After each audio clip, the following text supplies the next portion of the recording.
perdón, porque él debe de estar extrañado y la vieja mía, con tanto esfuerzo que ellos me dieron la educación. Hoy me da pena que estén sufriendo por culpa mía.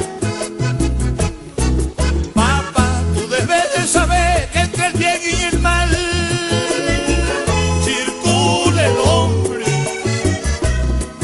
y Dios, a mi modo de ver, pruebe el hombre también con tentaciones, porque es posible que un hombre sano se vea enredado en un problema.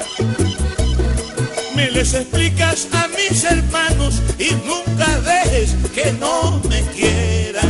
Ole. Sobre el lado del mal, Pero me estrellé en la barrera. y hoy vuelo sobre la pena que me ha tocado pasar. Y hoy vuelo sobre la pena que me ha tocado pasar. Y allá en La Paz, Jesualdo Génico, el Moncho, que ahora ha quedado pidiendo todavía.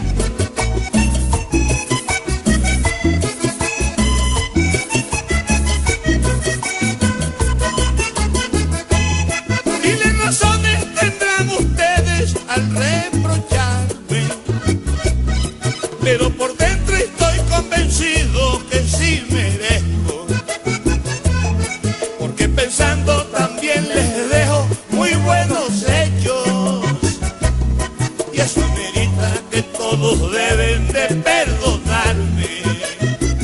Me bañaré en el centro del río y ahogaré sin rencor todas mis penas.